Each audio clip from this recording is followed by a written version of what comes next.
Shalom peuple de Dieu, shalom amis de la 3 fois W, lokoleacongo.com. Grande est notre joie de vous savoir très nombreux en train de nous suivre, en train de soutenir votre chaîne lokoleacongo.com. Bienvenue encore sur cette émission Podium de vérité. Oui, la vérité est rien que la vérité. La parole de Dieu déclare que la vérité nous affranchira. Et aujourd'hui, avec un homme de Dieu qui n'est plus à présenter, allons parler encore de la vérité. Oui, de quelle façon, vous allez le découvrir tout à l'heure. Et vraiment, je veux rompre le silence, je veux rompre le suspense pour aller recevoir mon invité qui est le pasteur Jari Mouegad. Shalom, pasteur. Ah, shalom, maman. Comment allez-vous? Oui, ça va, par la grâce de Dieu. Vraiment, c'est encore une joie de vous recevoir encore une fois de plus sur lokoleacongo.com. Ouais, vraiment, nous sommes très contents. Merci pour la grâce que Dieu nous a faite de nous revoir encore en ces jours. Alors, pasteur, aujourd'hui, vous comptez nous dire la vérité, rien que la vérité? Oui, bien sûr, rien que la vérité. Et vous savez que les propos qu'on tient ici sur le podium de vérité n'engagent que vous seul.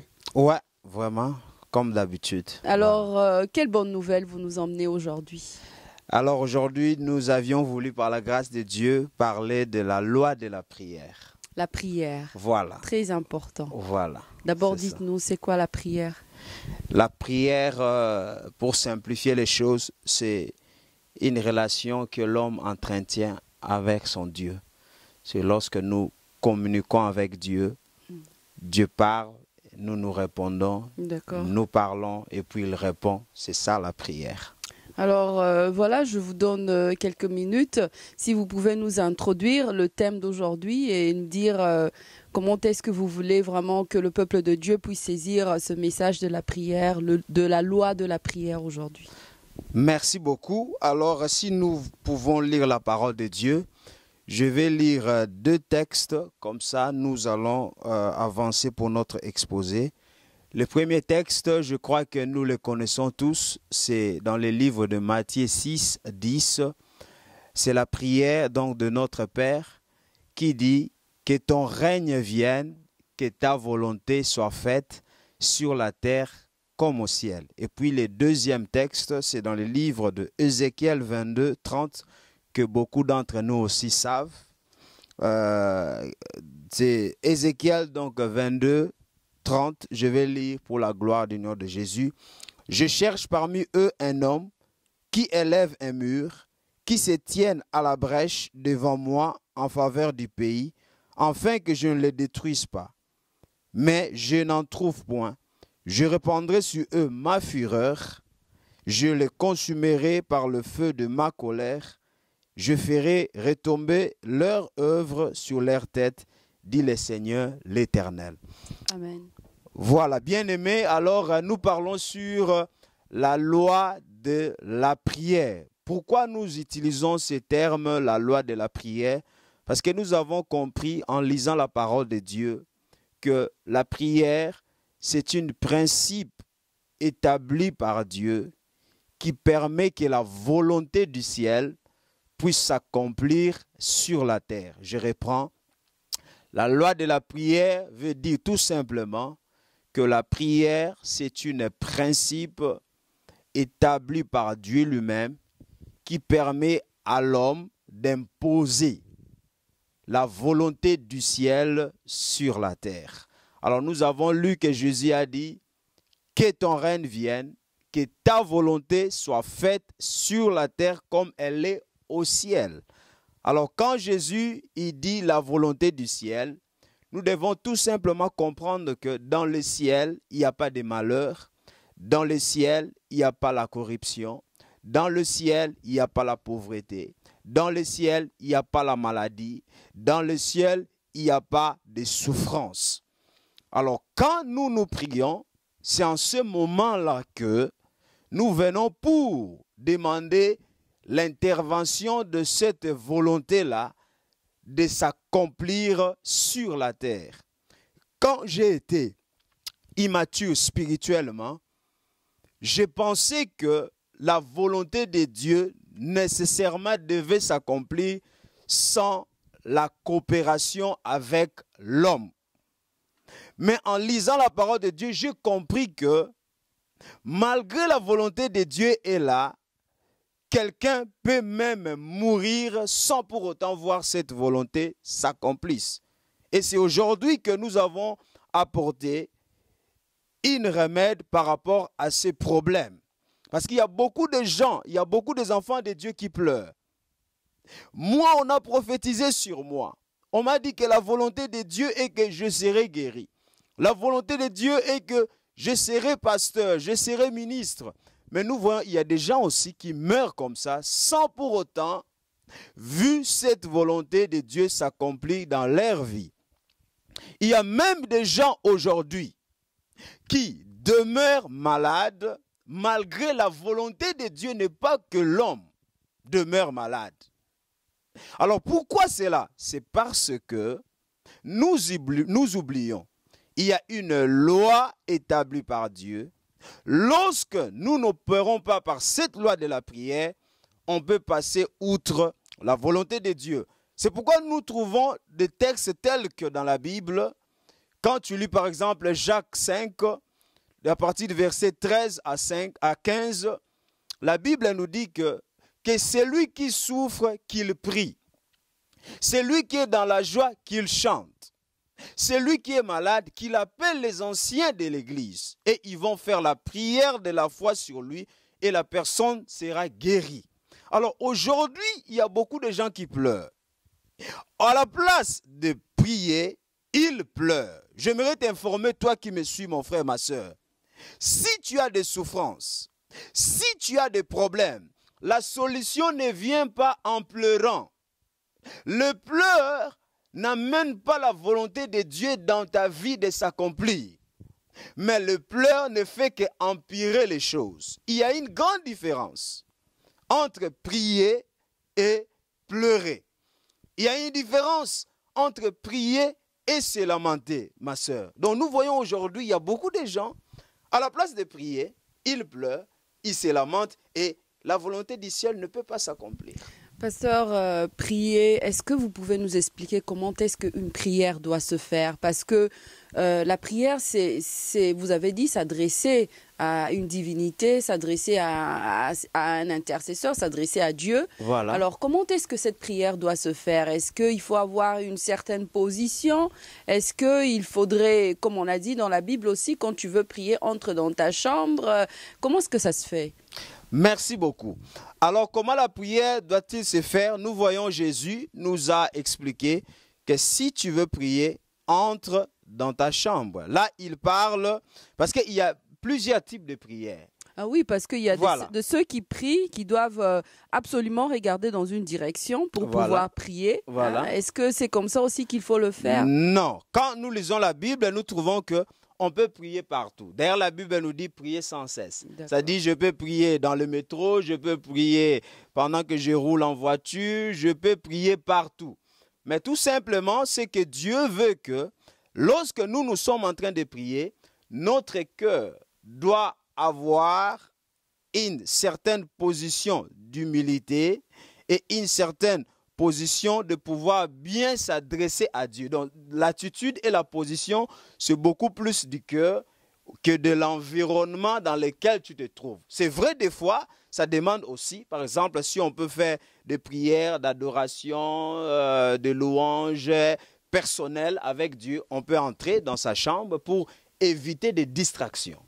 Et mais quand on est en chemin, on est dans le métro, on est en voiture, on prie, c'est quel genre de prière qu'on fait? C'est des prières d'adoration, de louange? Quand on est dans le métro, on est en voiture, on peut faire tout genre de prière aussi. Donc, c'est-à-dire que Dieu, en ce moment-là, il tient compte que nous ne nous trouvons pas dans la maison, mais je suis en cours de route. Donc, cela ne m'empêche pas de prier, parce que nous devons savoir, bien-aimés, que quand nous lisons la Bible, on nous dit que tout ce que nous faisons à l'excès est mal. Ça devient même un péché. Prier en excès est mal. J'arrive là-bas. Comment est-ce qu'on va prier en excès? J'arrive là-bas.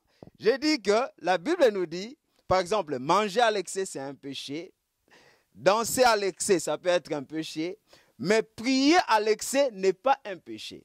Donc nous trouvons que dans la Bible, on peut prier sans cesse. C'est pour dire que dans l'Église, nous devons mettre l'accent sur la prière parce que c'est la chose qui nous est demandée à faire et c'est là sans cesse. Mais est-ce que vous êtes conscient qu'il y a des gens qui ne savent pas prier? Bien sûr, je suis conscient. Il y a des gens qui se disent aussi, il suffit juste de rester tranquille et de fermer les yeux et d'être dans la présence de Dieu. C'est ça une prière, c'est penser quelque chose. Bon. Et adresser sa pensée vers Dieu, c'est déjà une prière. Est-ce que c'est ça la prière?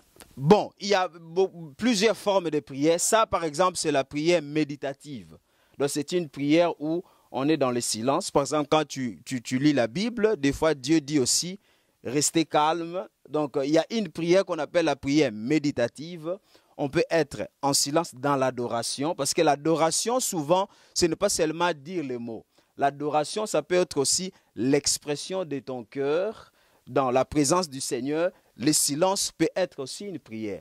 Mais la prière dont je souligne aussi, dont je mets l'accent aujourd'hui, c'est beaucoup plus une prière qui est exprimée par la parole. Donc, on fait un dialogue avec Dieu. Mais vous êtes en train de parler de la loi de la prière. Voilà. Et comment est-ce qu'une prière doit avoir une loi? Déjà, Jésus a tout fait à la croix de Golgotha pour bannir les lois. Voilà. Et vous revenez avec la loi de la prière. Qui a établi ce loi? Voilà, je vais m'expliquer. Quand je dis loi de la prière, ça veut tout simplement dire un principe. C'est par exemple, quand tu lis la Bible, dans Romains 3, on nous dit que la loi de la foi. Donc nous trouvons que même dans la Nouvelle Alliance, la foi est présentée comme loi, c'est-à-dire comme un principe, c'est-à-dire une voie par laquelle on passe pour avoir certaines choses. Donc quand je dis loi, ça veut tout simplement dire un principe. Ok, et ces principes sont établis par qui? C'est Dieu lui-même qui a établi cela. C'est pourquoi nous avons lu, nous avons trouvé que, par exemple, dans Ézéchiel 22, la Bible nous dit, Dieu dit, je cherche quelqu'un qui va se tenir à la brèche et qui va prier, qui va intercéder et je ne trouve personne. C'est pour cela, comme je n'ai trouvé personne, le mal va venir et moi, Dieu, je ne pourrai rien faire.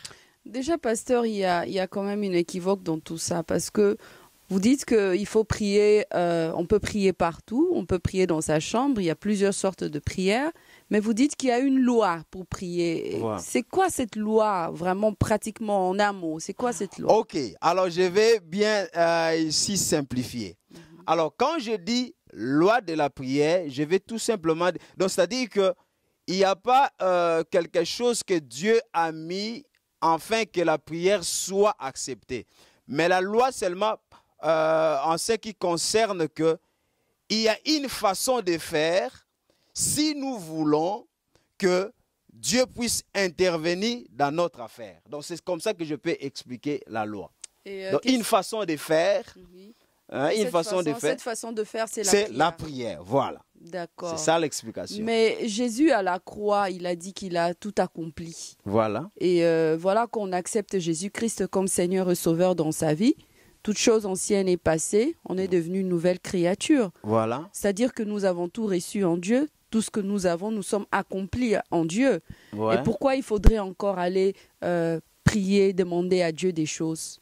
C'est très important cette question, parce que nous savons que Jésus-Christ, d'une manière spirituelle, il a tout accompli. D'ailleurs, quand il a dit, c'est Jean 19, 30, il a dit, tout est accompli. Qu'est-ce qui est accompli? Il a accompli la loi. Jésus avait accompli la loi. D'accord. Et nous voyons par exemple dans Ephésiens 1, 3, on nous dit que nous sommes bénis de toutes les bénédictions spirituelles selon les lieux célestes en Jésus-Christ. Mais néanmoins, il faut la coopération avec Dieu. L'homme doit coopérer avec Dieu afin de pouvoir palper et de recevoir tout ce que Dieu a prévu pour l'homme. Je peux donner un exemple. La volonté de Dieu et que tout un chacun de nous aille aux cieux et non en enfer. Parce que la Bible dit que l'enfer a été créé, destiné pour Satan et ses anges. D'accord. Mais aujourd'hui, il y a des gens qui vont en enfer. malgré ce n'est pas la volonté de Dieu. Donc, pour dire que... Mais ceux qui n'ont pas reçu Jésus-Christ comme Seigneur et Sauveur, ce sont eux-là qui sont destinés à aller en enfer, pas ceux qui ont reçu Jésus. Parce que je vois mal une personne qui reçoit Jésus-Christ comme Seigneur et Sauveur dans sa vie et se retrouver en enfer. Non, celui qui a reçu Jésus-Christ comme Seigneur et Sauveur, elle a déjà accompli la prière. Pour recevoir Jésus comme Seigneur et Sauveur, il faut prier. C'est pourquoi je suis en train de dire, pour l'humanité tout entière, la volonté de Dieu est là. Mais quand on ne prie pas, quand on ne vient pas par la prière, on ne peut pas s'accaparer des bénédictions par rapport à la volonté de Dieu. Donc il faut prier. C'est pourquoi il nous est demandé de prier. Si nous voulons l'intervention du ciel, nous devons prier. Prier comment? Voilà. Quand nous disons prier, c'est par rapport, on peut avoir des besoins. Quelqu'un peut être malade, comme nous avons lu dans Jacques 5, on nous dit, si quelqu'un est dans la souffrance, si quelqu'un est malade, qu'il prie. C'est-à-dire quoi? Si toi tu es malade et que tu ne pries pas, tu penses que la guérison va venir comme ça, cela ne va pas se réaliser. C'est comme ça, il y a aujourd'hui beaucoup d'enfants de Dieu qui continuent à pleurer, à murmurer. Pasteur, et qui demeurent dans la maladie, dans Pasteur, vous dites que si tu ne pries pas, tu ne seras pas guéri. Toutes ces personnes-là que Jésus a guéries pendant qu'il était en train de marcher, de faire des miracles, eux ont prié. Ah, si tu lis la Bible, tu vas remarquer que les gens qui ont suivi Jésus, ils ont écouté son enseignement.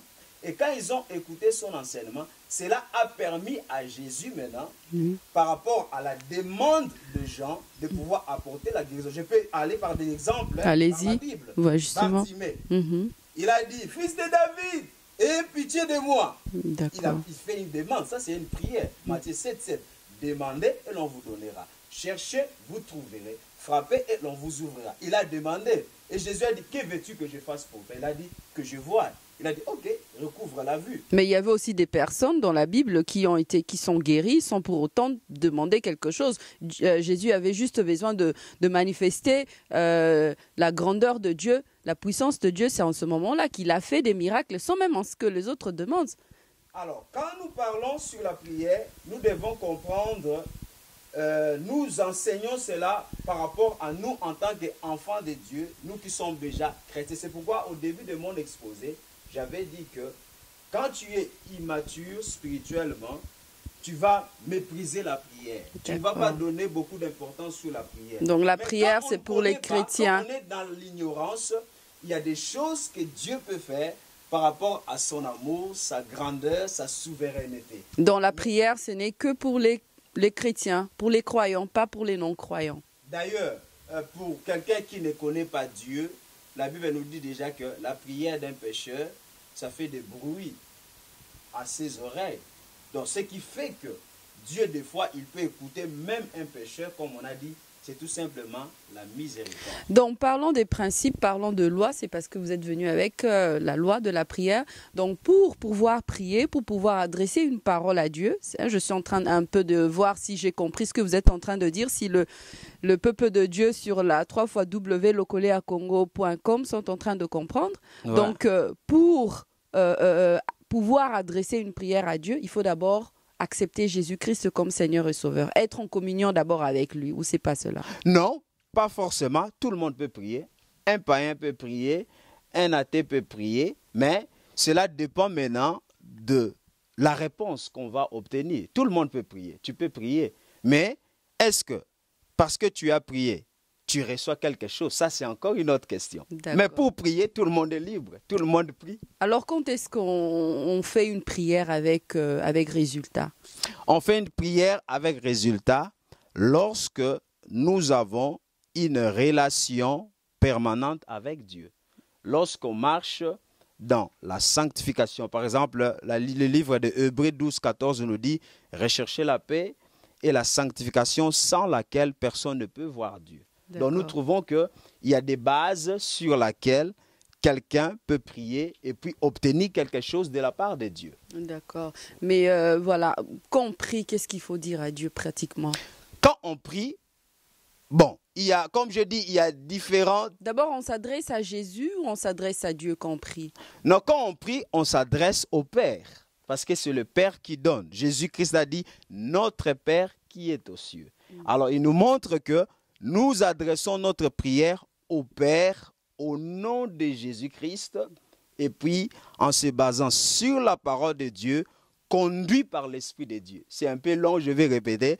On adresse notre prière au Père au nom de Jésus, sur la base de la parole de Dieu et puis par le Saint-Esprit. D'accord. Est-ce qu'il y a moyen d'enseigner aux gens comment il faut prier? Ou bien il faut juste aller comme ça, se mettre devant le Père et faire justement ce que vous êtes en train de dire sur la parole de Dieu et au nom de Jésus? Ou bien il y a une étape, des étapes à suivre? Vous commencez d'abord à demander pardon, après à adorer, à louer. Est-ce qu'il y a des étapes comme ça à suivre? Non, ça c'est une très bonne question. Moi je crois que celui qui nous enseigne comment il faut prier, c'est le Saint-Esprit. Je suis dans Romains 8, 26, 27, si je ne m'abuse pas, la Bible nous dit que nous ne savons pas comment il faut prier, mais le Saint-Esprit nous aide par des soupirs inexprimables. Donc, l'enseignant de la prière, c'est lui-même le Saint-Esprit. Mais en tant que pasteur, il faudrait quand même enseigner aux enfants de Dieu comment prier parce que la Bible dit vous ne recevez pas parce que vous ne savez pas demander. Voilà. Alors, qui doit enseigner? C'est vrai.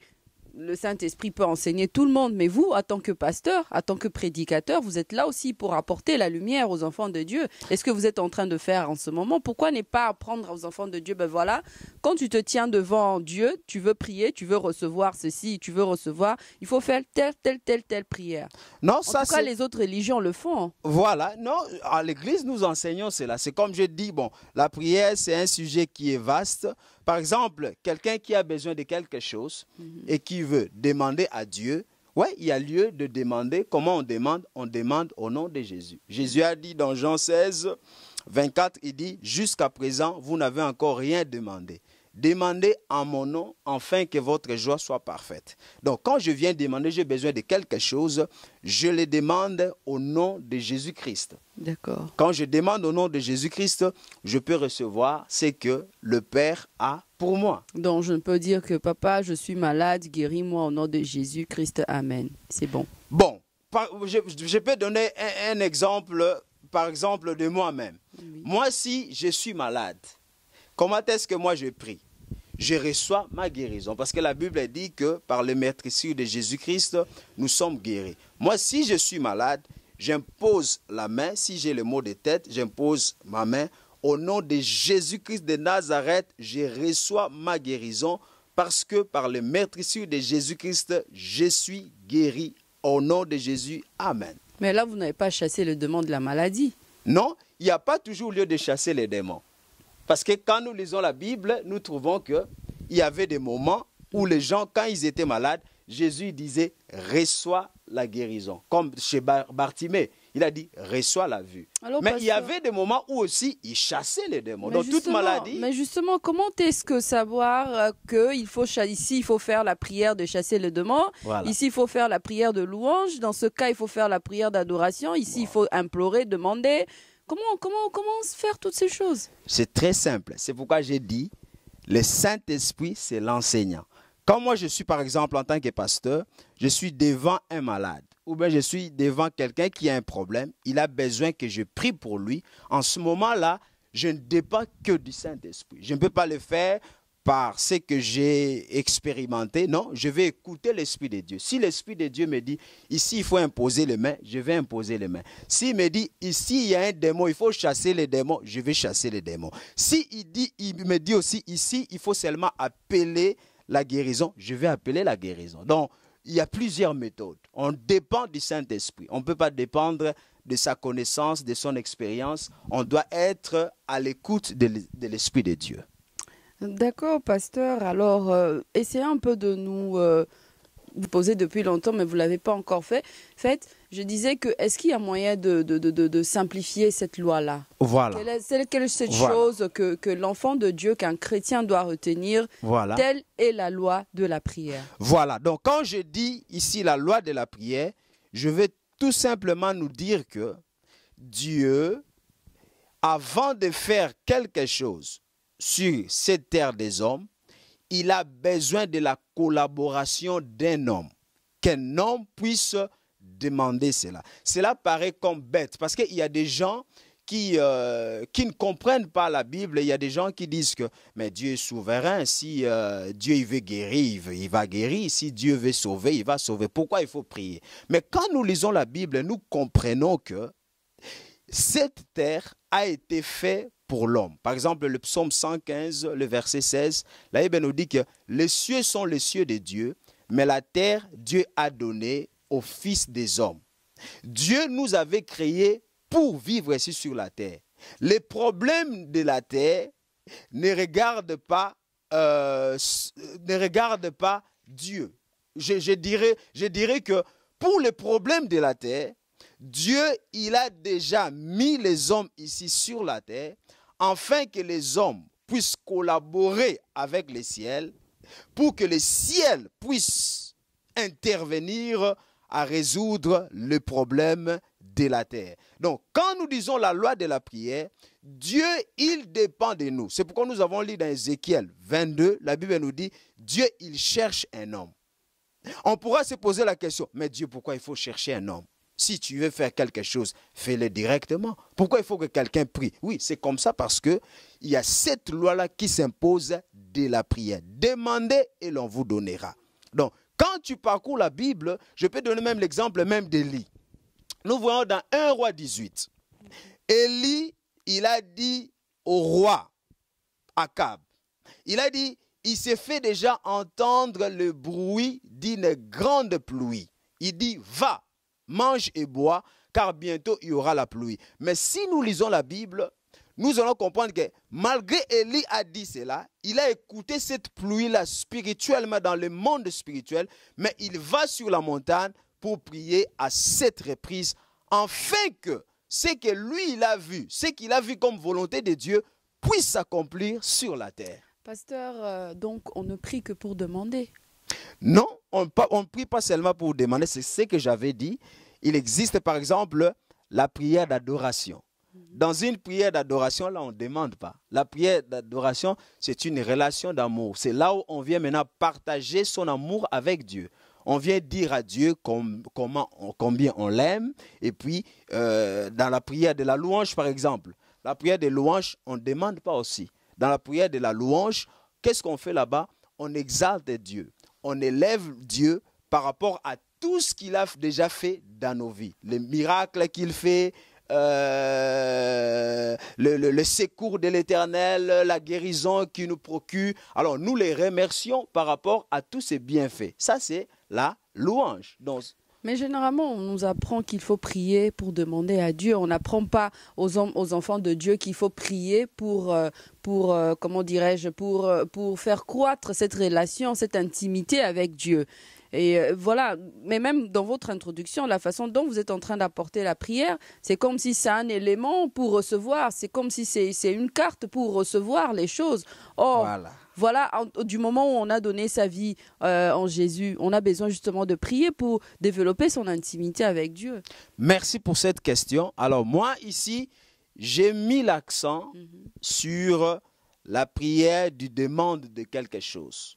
Pourquoi? Parce que j'ai compris que cela fait aussi des fois à l'église, il y a beaucoup de gens qui minimisent la prière dans le sens de demander à Dieu au lieu de murmurer, de demander à Dieu au lieu de s'inquiéter. Mais il existe aussi la prière d'adoration, louange, ainsi de suite. Parce que la prière, c'est un sujet qui est vaste. Mais moi, j'ai choisi sur demander en fait de recevoir. Vous nous avez dit la loi de la prière. Donc voilà, je présume que cette loi doit être justement en accord avec toute forme de prière. Parce que on va pas seulement aller vers Dieu quand on a besoin de quelque chose. On a justement besoin de faire croître sa relation avec Dieu. Donc justement, j'aimerais bien que vous parlez aussi justement de la prière par rapport au fait que il faut être en communion avec Dieu. Oui, même quand il faut être en communion avec Dieu, on a besoin aussi de quelque chose. Donc, quand je viens prier, la communion avec Dieu amène aussi des richesses de Dieu dans mon cœur. Par exemple, quand je suis en communion avec Dieu, je suis beaucoup plus à l'écoute du Saint-Esprit. Facilement, aussi, mon écoute à l'Esprit de Dieu se développe quand je suis en relation avec Dieu. Donc, même être en relation avec Dieu dans l'adoration, cela aussi me procure bien des choses, même si je n'ai pas demandé. je peux être en adoration avec Dieu, en louange avec Dieu. Je ne demande rien, mais il y a des choses qui se produisent. Je peux donner un exemple, même l'exemple de David. Nous avons vu dans la Bible, David il jouait la harpe et la Bible dit quand il chantait, il louait l'Éternel et les démons, les mauvais esprits sortaient de Saül.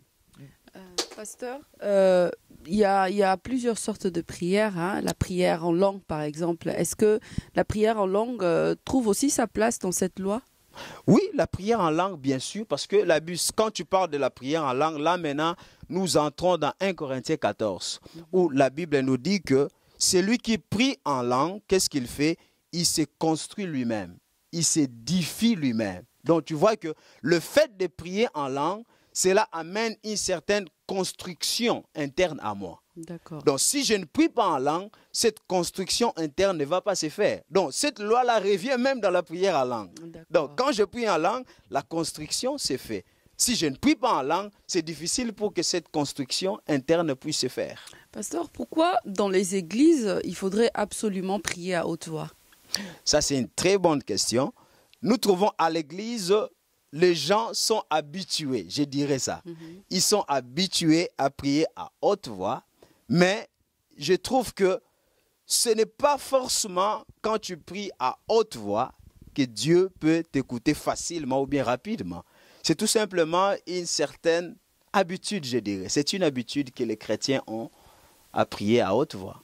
C'est une habitude, ce n'est pas une recommandation de Dieu. Non, c'est pas une... Bon, disons, dans la Bible, nous avons trouvé... Il y avait des moments où les gens ont prié à haute voix. Par exemple, quand tu lis dans Acte 2, dans la chambre haute, les disciples, quand l'Esprit est venu, ils ont prié à haute voix. Les gens ont écouté, ils ont dit, mais ces gens ici, ils sont ivres. Parce qu'ils ont crié, ils criaient vraiment, c'était comme un désordre. Mais ils priaient à haute voix. Mais il y a aussi des moments où les gens priaient à basse voix. Donc, cela dépend. Généralement, quand ce sont des prières de combat, on ose aussi la voix. Donc, est-ce que pour que les démons sortent d'une personne, il faudrait absolument hausser la voix? Pas absolument, mais des fois, il nous est recommandé. Pourquoi? Parce que les démons, ils se chassent, c'est-à-dire on donne les ordres. Vous voyez? Même, je peux donner même dans la maison. Si tu parles de voix, il y a des moments où je parle à basse voix à mes enfants. Ne fais pas ça, ne fais pas ça.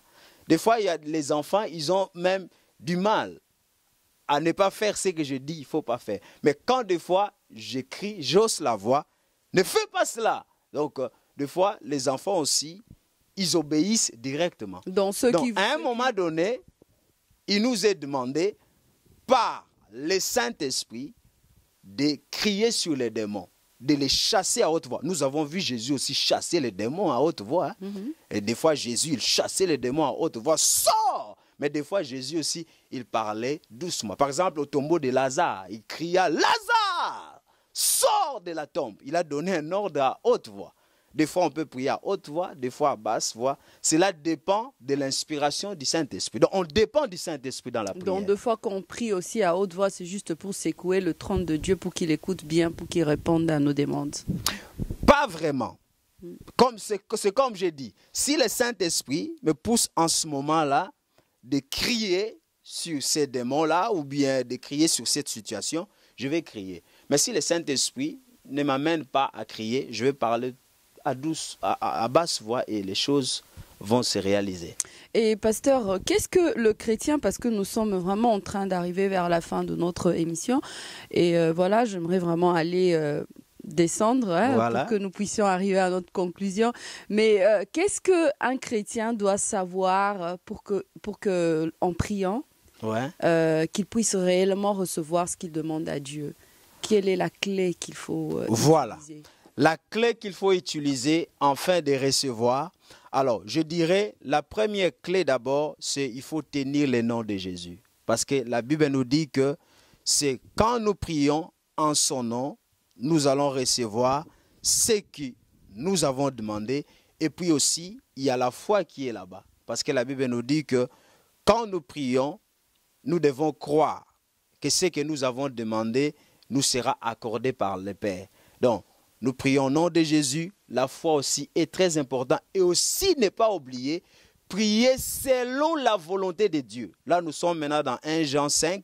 La Bible nous dit que si nous prions selon la volonté de Dieu, sachons-le bien que ce que nous avons demandé nous sera accordé. Donc, quand on prie non selon la volonté de Dieu, on peut beau prier, mais on ne recevra rien. Je peux donner un exemple. Nous voyons, il y a des gens aujourd'hui, tu vois quelqu'un, une femme, elle est mariée, mais elle est tombée, elle est amoureuse d'un autre homme. Et elle peut aller même prier. Seigneur Dieu, donne-moi cet homme-là. Ça, c'est une prière faite non selon la volonté de Dieu, mais faite selon la volonté de la chair. Alors, cette prière-là ne peut pas être exaucée. Donc, pour dire, en un mot, prier au nom de Jésus, prier par la foi, et enfin, prier selon la volonté de Dieu. Et est-ce que les jeunes ont aussi une part pour que Dieu puisse exaucer nos demandes? Les jeunes, les retraites, les veillées de prière, est-ce que toutes ces choses-là aussi peuvent déclencher la réponse à Bien nos sûr, attentes? bien sûr. Dans Matthieu 17, si je ne m'abuse pas, Jésus avait dit aux disciples, ce genre de démons ne sort que par le jeûne et la prière. Et Jésus nous a même recommandé aussi que quand vous jeûnez, voilà ce que vous devez faire. Donc nous trouvons que le jeûne aussi aide afin que nous puissions percer. Nous voyons même dans le livre de Daniel, nous voyons que Daniel a jeûné pendant 21 jours pour comprendre le mystère qui était caché. Donc des fois, il nous est recommandé d'accompagner nos prières par les jeûnes. Et ce sont des résolutions que nous devons prendre nous-mêmes ou il faudrait que le Saint-Esprit nous inspire pour telle solution, pour tel problème. Il faut absolument jeûner, il faut absolument faire une nuit de prière. Ou bien ce sont des choses que nous disons, ben, écoute, j'ai tellement envie d'avoir 1 000 €, donc je veux faire 1 000 jours de prière. Je crois, comme j'avais dit auparavant, que moi, j'ai compris dans la Bible, je dois dépendre du Saint-Esprit. Donc, si le Saint-Esprit me met à cœur pour ce genre de problème, il faut jeûner 10 jours, il faut jeûner 22 jours, il faut jeûner 4 jours, je vais le faire. Mais je ne vais pas jeûner comme des fois les gens ils font par habitude tout simplement. Bon, il a écouté, bon, d'autres sont en train de jeûner et lui aussi il jeûne. Moi, je ne jeûne pas comme ça. Je jeûne par l'inspiration du Saint-Esprit. Il arrive aussi que le Saint-Esprit vous dise qu'il ne faut pas jeûner, qu'il ne faut pas prier. Surtout qu'il ne faut pas prier, que le Saint-Esprit dise que ben voilà, 2-3 jours ne prie pas. Est-ce que cela arrive aussi? En tout cas, ça, c'est infaisable, ce n'est pas biblique. Parce que la Bible ne doit pas se contredire. La Bible dit déjà dans 1 Thessaloniciens 5, 17, la Bible nous dit « priez sans cesse ». Donc, c'est-à-dire que le Saint-Esprit ne peut pas m'interdire de prier. Mais le Saint-Esprit peut m'interdire à jeûner. S'il trouve que par rapport à ma santé, par exemple, par rapport à mon corps, le travail que je suis en train de faire pour le Seigneur demande que mon corps soit vraiment en bonne santé. Là, il peut m'interdire, il ne faut pas jeûner ici, il faut manger. Parce que le chemin est long. Comme il a dit à Élie, il mange parce que le chemin est long. Donc le Saint-Esprit peut des fois m'interdire de jeûner, mais pas de prier. Mais il peut aussi, le Saint-Esprit peut aussi t'inspirer les positions, vous inspirer les positions qu'il faut avoir pendant les prières, s'agenouiller, se lever les mains, parce que des fois dans l'église, le modérateur va vous dire « levez-vous ». À un moment, il va vous dire « agenouillez-vous ». Est-ce que ces choses-là aussi sont importantes? C'est important parce que dans l'église, nous travaillons avec l'ordre, nous travaillons avec l'harmonie et nous travaillons avec l'autorité. Parce que dès l'instant où quelqu'un, il est devant, c'est lui qui vous conduit à la prière. C'est une prière d'ensemble. Alors la prière d'unité d'ensemble demande de l'ordre et de l'harmonie. Alors si c'est lui-là qui conduit le culte, connecté avec l'Esprit de Dieu, l'Esprit lui dit, nous devons nous mettre debout ou nous devons lever les mains. En ce moment-là, il faut lever les mains parce que c'est l'autorité. Dans une circonstance où on se retrouve tout seul, parce qu'il y a des moments où on prie, on va se coucher à même le sol.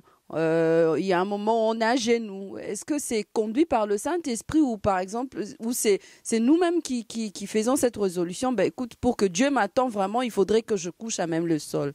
Je dirais que je vais donner l'exemple de moi-même. J'ai une habitude, quand je commence la prière le matin, avant de sortir à la maison, je commence ma prière par l'adoration. C'est-à-dire mon intimité avec Dieu. En ce moment-là, je me mets à genoux. C'est une habitude, c'est pas une inspiration du Saint-Esprit. Bon, disons, là, je dirais, pour moi, c'est de l'automatisme. Donc, ça s'est fait à chaque fois quand je veux. Alors là, il n'y a pas trop d'union parce que vous avez dit que la prière, les gestes et toutes ces choses doivent être inspirées par le Saint-Esprit. Quand ça devient de l'automatisme, ça devient une routine. Donc, ce n'est plus un sacrifice que vous offrez à Dieu. Bon, c'est une routine dans le sens où je trouve bien que la Bible nous démontre que nous devons nous soumettre à Dieu. Je prends une attitude d'humilité, m'agenouiller devant Dieu parce que je suis en train de l'adorer. Nous voyons par exemple, le diable a dit à Jésus, il a dit que si tu m'adores, tu te mets à genoux au-devant de moi, je vais te donner toutes ces richesses. Et Jésus a dit non, on n'adore que le Seigneur lui seul. Donc nous trouvons que c'est mieux pour un chrétien, bibliquement parlant, pour adorer son maître, se mettre à genoux. Mais si on se trouve par exemple dans un culte... On peut être à genoux, mais son cœur n'y est pas. Ah, tu vois, c'est ce que j'avais dit. Donc tout commence par le cœur. Quand on est à genoux et son cœur est humble devant le Seigneur, c'est ça qui compte beaucoup plus. Mais l'aspect physique aussi compte parce que c'est par l'aspect physique qu'on peut aussi montrer à notre Dieu que vraiment nous avons la révérence à sa personne. En parlant d'aspect physique, pour conclure, il y a des personnes justement qui vont prier bien habillées. Il y a des personnes qui vont prier dans la salle de bain pas habillées, par exemple. Ouais. Mais, est-ce qu'il faudrait, comment est-ce qu'il faudrait, quel aspect physique faudrait-il avoir pendant qu'on prie? Il y a des autres qui disent qu'il faudrait des femmes qui doivent mettre des foulards sur leur tête. Moi, je vais dire... câble aussi avec l'aspect physique. Merci beaucoup. Moi, je vais dire qu'on peut prier en prenant la position qu'on est conduit par le Saint-Esprit. Par exemple, si je suis en douche, je peux prier, ce n'est pas un problème. Je suis dans la salle de bain, je peux prier. Je suis dans le métro, je peux prier. Je peux prendre la position qui me semble bon en ce moment-là. Donc, il n'y a pas vraiment une règle stricte afin que nous puissions nous tous nous aligner pour prier en ce moment-là. Il y en a qui prient les yeux ouverts, il y en a qui prient les yeux fermés. C'est pas un problème. C'est pas un problème. Si on ferme les yeux, par exemple, c'est pour éviter tout simplement la distraction. On ferme les yeux, on croise les mains. Ouais, donc c'est comme j'ai dit, tous ces aspects-là physiques... Ça ressemble à des méditations, pas des méditations occultes. Non, ça ne ressemble pas. Bon, c'est vrai, il y a les diables qui copient toujours les choses qui se font dans les assemblées ou bien les choses qui se font dans le christianisme. Ils copient en fait ce que nous faisons parce que nous sommes inspirés par l'Esprit de Dieu. Ils nous copient. Alors, en ce moment-là, même si eux, ils nous copient, ils font cela, nous n'allons pas arrêter de faire cela parce que cela nous vient de Dieu. Alors, pasteur, nous sommes vraiment arrivés à la fin de notre émission et nous avons été vraiment bénis et je crois que le peuple de Dieu qui est en train de vous suivre sont vraiment bénis par rapport à cette parole qui est la loi de la prière. Alors, dites-nous en un mot ce que le peuple de Dieu doit retenir et n'est jamais oublié par rapport à la loi de la prière. Votre mot de la fin, disons. Ok, le mot de la fin est qu'il ne faut jamais oublier à chaque problème, à chaque circonstance, au lieu de pleurer, au lieu de murmurer, venez vers Dieu, parlez-lui de la situation, demandez à Dieu et il vous sera accordé. Merci beaucoup, amis de la 3xW, locoleacongo.com. Merci à vous, nos partenaires. La Bible le dit, priez sans cesse. C'est tout ce que je vous demande aussi. Priez sans cesse et n'oubliez pas de continuer aussi à soutenir votre site locoleacongo.com. Je m'en vais justement saluer nos partenaires. Je pense à la maman Pascaline Pongo. Je pense à l'église La Foi Audacieuse. Et je n'oublie pas mon entier, le prophète Jocelyn Yana. Merci à toi, Carlos Kalouza, toi qui nous as tenu vraiment une très bonne compagnie avec la caméra. Lelo vraiment mon ami Misapia Pembe. Et sans oublier le visionnaire, le missionnaire Placide de Jésus. Merci beaucoup pour Namusala Kitorozo Sala. Vraiment, que Dieu vous bénisse et je compte sur votre fidélité et je vous promets un prochain rendez-vous, une prochaine émission sur la 3xw.locoleacongo.com. Je vous salue et je demande au pasteur justement de dire encore au revoir, une petite salutation à ceux qui sont en train de nous suivre. Merci beaucoup. Je salue ma femme, les enfants et tous les partenaires qui sont tout autour de moi. Et j'aimerais aussi signaler, faire un appel pour ceux-là qui nous suivent. Cette année, ça va faire 10 ans depuis que j'ai été ordonné officiellement en tant que pasteur. Et ça va faire aussi 10 ans depuis que nous sommes mariés avec ma femme, Jordina. Et je profite de l'occasion aussi pour appeler ceux-là qui sont aux alentours de Almir. Nous serons là-bas chez le pasteur Philo pour prêcher la parole le 4 et le 5 avril. Et vraiment que Dieu vous bénisse. Merci beaucoup. Que Dieu vous bénisse. Merci beaucoup. Shalom, shalom, shalom. Merci beaucoup, pasteur. Vraiment, c'était une joie de vous recevoir sur la 3xw.locoleacongo. Que Dieu vous bénisse. Merci. Merci.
Bali